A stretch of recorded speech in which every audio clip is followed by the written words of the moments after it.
Hi, I'm Shanna Hirsch, and I'm excited to welcome you to this brief video all about setting up a classroom behavior system.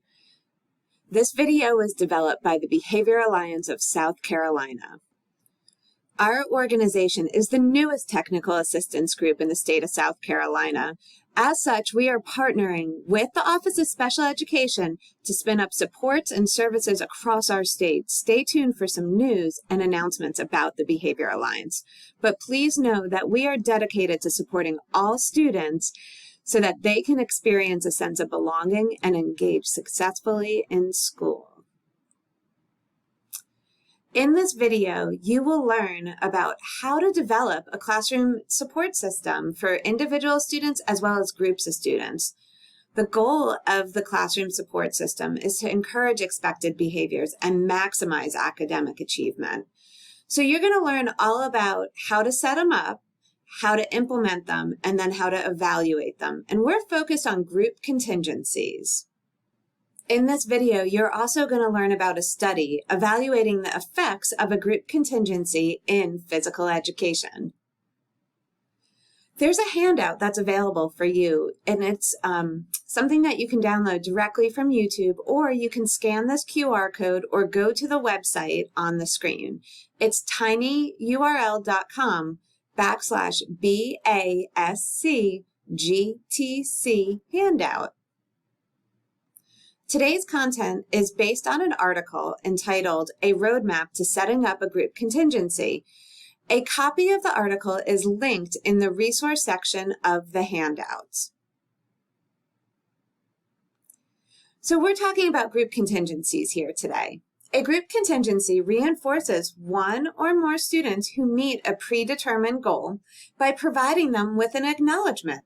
To do this, we make sure that there's clearly defined appropriate behavior. So what does on-task behavior look like? Then we also have to select a acknowledgement or reinforcement system. Choose a performance criteria, so that's setting their goal, and then select the type of group contingency and monitor individual and group performance.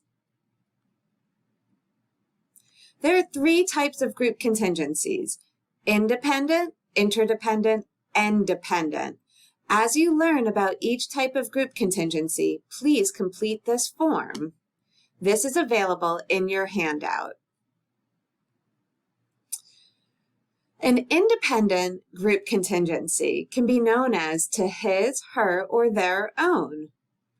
The definition of an independent group contingency is the same goal is set for all learners in the group. However, the consequences that are delivered are based on individual performance rather than group performance. These are carefully designed so that they focus on the outcome, not somebody's speed of completing a task, and they ensure that students who work more slowly have an equal opportunity for reinforcement. Here's some examples of independent group contingencies. When students are finished with their work, they can access their own busy box. Each student has an individual goal, and when they fill their jar, they get to sit on the stage for lunch.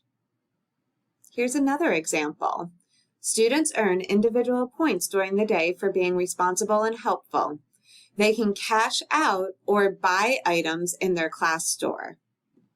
The next type of group contingency is known as an interdependent group contingency. In this type of group contingency, all students are working together for one goal. So in order to receive the reinforcement, all of the students in a group have to perform the behavior. Now, there's a few things that's really important about an interdependent group contingency. We want to carefully set them up so that there isn't anybody bullied or being singled out. Rather, it's supposed to generate some positive peer pressure and some encouragement. But we need to make sure that we teach our students to support each other and encourage each other and ensure that all students can meet the goal. We do want to carefully monitor an interdependent group contingency to see whether or not some students need additional supports. Here's some examples of interdependent group contingencies. This is one that I saw in a classroom. all of the students transition in less than 3 minutes for 3 consecutive days, then the whole class gets a popcorn party. The teacher put this graph on the board. They were really struggling with the transition in the morning, and so this was one way that they were not just practicing their math graphing skills, but they were also transitioning in less, and they were taking less time. Here's another example of an interdependent group contingency where all of the students in small groups had to work together. When students follow the directions, the teacher makes a tally mark next to each table's name. So on the board, you see the green table, the blue table, the red table, and the yellow table. When each class table receives 10 marks, that group can listen to music for 10 minutes of class time. Here is a fun interdependent group contingency that uses some technology like the app Class Dojo. Students earn points for their class-wide goal for following directions quickly, working on teamwork, and participating. When the class meets their goal, so they get 500 class points, they get donuts. When they hit 1,000 class points, they get a pajama party. All of these things are interdependent because each student contributes to that goal.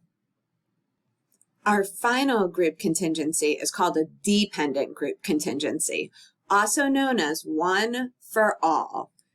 In a dependent group contingency, all of the students in the class are provided access to the reinforcer only if a single student or a small group within the class meets their predetermined criteria. So an individual is chosen randomly and identified prior, and that's considered like the hero. So I'm going to select a student, maybe using popsicle sticks, and I'm going to put that popsicle stick aside, and then I'm going to observe the student and see if they meet the criteria. And if they do, then everyone in the class earns access to that reinforcer. Here's an example of a dependent group contingency. If the mystery student shows kindness, such as sharing materials, helping others, the entire class gets a bonus trip to the playground. Here's another example. During small group reading, Miss Harris pulls a random stick with a student's name on it, and she tells the students that she is watching out for good behavior, following directions during small group reading. If the student who she selects meets the expectations, then the whole class earns reinforcement. If the student doesn't meet the expectations, then the whole class doesn't earn the reinforcer. But Ms. Harris wouldn't tell the class which student she selected randomly. This is a great type of dependent group contingency to run during small group work cycles where you're working one-on-one with students, or you're working in a small group and other kids are at their stations or at their desks doing some independent work. So you just learned about 3 different group contingencies. Take a moment and fill out that section of the handout, identifying what are the strengths, what are some of the drawbacks that you see, and maybe what's an application of this type of group contingency in your setting. So the following steps are based off of that paper that I mentioned earlier. So you can retrieve a copy of that manuscript on the handouts, but really what we want it to do is walk you through each of the 5 steps that are listed in that article. So this is a really nice systematic approach to setting up a group contingency, starting with identifying the challenging behavior, how many students are engaging in the behavior, hypothesizing the motivation of that behavior, selecting intentionally which group contingency to implement based off of the data that you pull in step 2 and step 3, designing that group contingency, and then implementing it and assessing the impact of it. I'm going to talk you through those steps now. Step 1, identify the time of day and the behavior. So the time of day, so that is when you want to Identify when is it the most challenging time of the day? What is the most challenging subject? Is it recess and transitioning back to reading? That transition could be really difficult. Or is it math class? Because you know that in math class, there's a lot of independent work. So you want to identify the time of day that is most challenging, and then you want to identify the behavior that is most challenging, that regularly occurs in the classroom. And it's really important to start with something that is meaningful both to you as a teacher so that you can continue teaching, and that is a skill that you can help improve, if your students learn it, the classroom climate or their performance in class. So step one is identify that time of day and the behavior. Here's my example. So this is from that PE study that I mentioned at the beginning of the video. In PE, what we saw was that this wonderful elementary PE teacher was really having a hard time during their third period class. And what we saw and what we heard was that students weren't participating in the activities. And we operationally defined it so that anybody could go in and observe PE and see, okay, if students are off task looks like not participating in the assigned or approved activity, not attending to the materials or tasks, making appropriate motor responses, asking for assistance in an acceptable manner, or waiting appropriately for the teacher to begin or continue with instruction. In a moment, please pause the video and complete step one of the handout on your own. You can always go back and re-watch step one to get some additional information.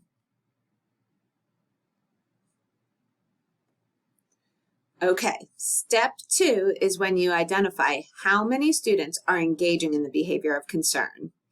So you need to collect baseline data and determine whether or not it's just a few students or it's the majority of students. This can be done through frequency counts using tally marks or using paper clips moving from the left side to the right side of your pockets, using a golf counter or an app such as the Counter app.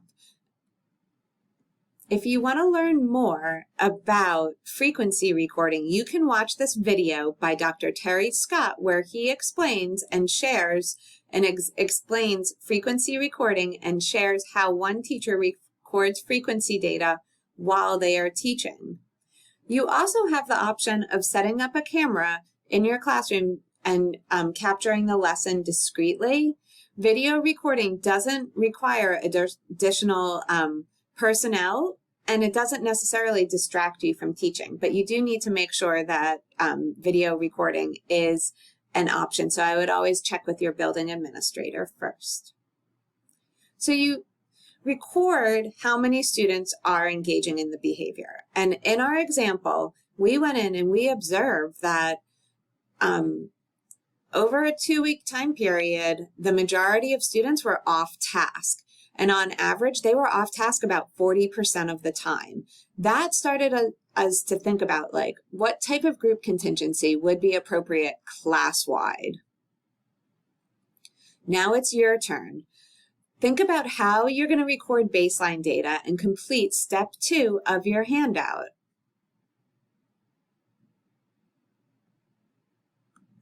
Step 3. Hypothesize the motivators of the students engaging in the behavior. Is the behavior socially mediated or is it non-socially mediated?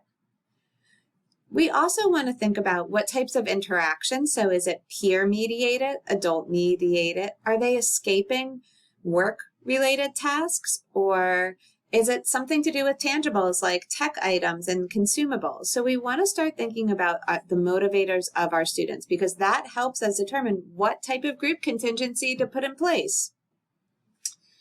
So to make the group contingency program work, the reinforcer or the motivator or reward has to be valuable to the students. The value of the reinforcer can change depending on which students are in your class. So we can use preference assessments, choice, which allow kids to give us feedback on what is their motivator.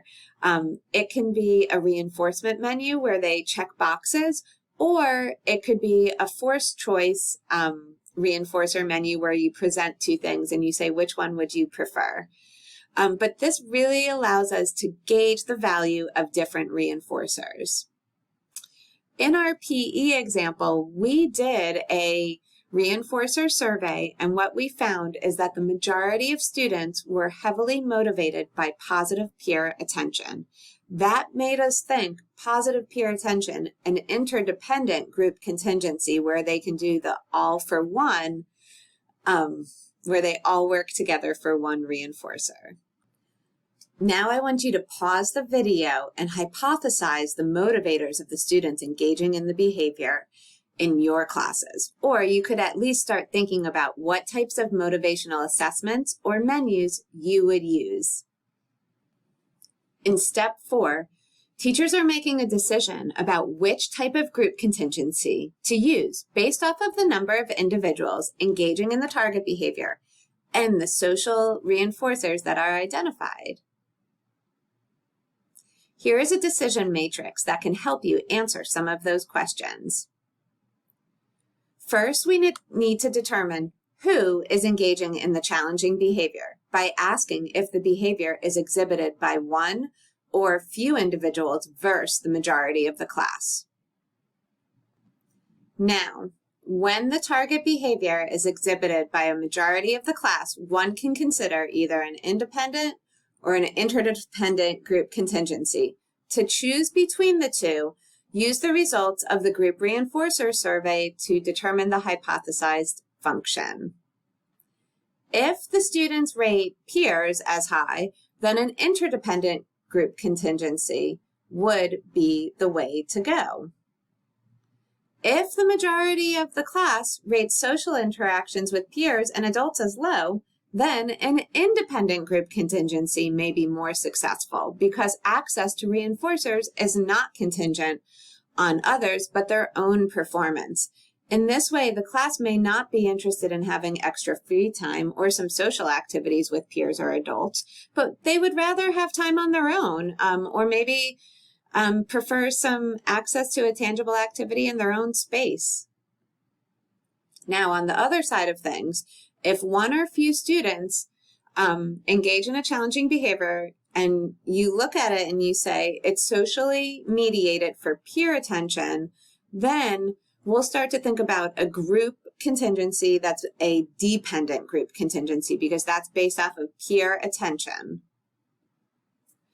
If there is one or few individuals, you might want to consider an independent group contingency based off of adult feedback, right? Because they'll check in with the adult frequently for their independent group contingency.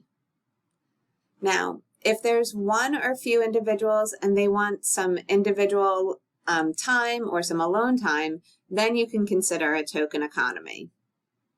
All right, back to my PE example. We completed the reinforcer assessment and we saw that most of the students were motivated by peer attention.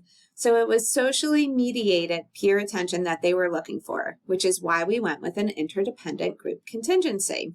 So we selected interdependent group contingency. Now it's time to design the group contingency. This is where you start to think about what is the observable and measurable behavior that students have to engage in to earn their reinforcement. How will you teach the students what the desired behavior is? What is the reinforcer that can be earned?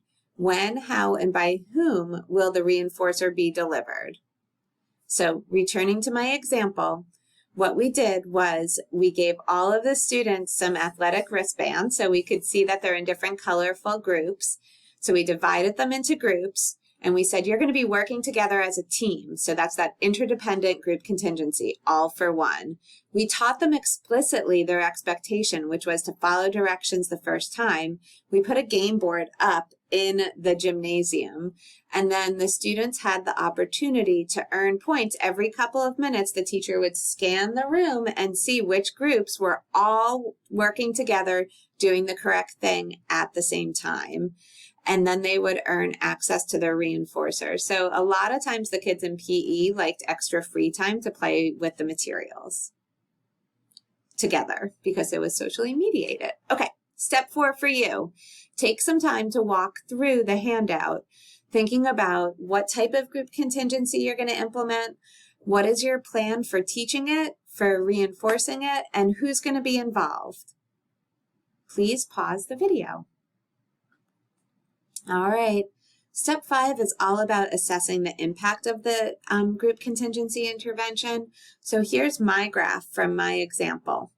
What we did was we observed students at baseline back in step 2, and we saw that at baseline they were pretty disengaged, and then when we put in CW Fit or class-wide function intervention teams, that interdependent group contingency, we saw a significant increase in their engagement. And then when we removed it, we put this regular baseline conditions back or standard conditions, their behavior dropped back down. But then we put it back in after 3 days and their behavior engaged, their engagement went up. All right, it's your turn to pause and walk through how you're going to assess the impact of your group contingency. I walked you through those 5 steps. Here are some additional resources you might want to check out on your own. The National PBIS Technical Assistance Center has a few different briefs that are available, but one that I really like is called Supporting and Responding to Students' Social, Emotional, and Behavioral Needs. A second brief is put out by the Florida PBIS Project, and it's all about student engagement. Content from today's video comes from these articles that were published in 2015, 2016, and 2017. All of them are linked in that handout. You can also head over to the Evidence-Based Instructional Practices site, and they have a number of resources and examples for implementing group contingencies.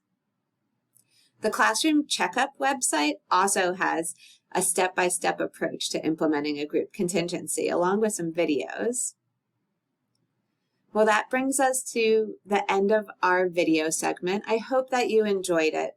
Please reach out to me, contact the Behavior Alliance as well. Joining our mailing list is a great way to stay in touch with us, but you can also connect with us on social media.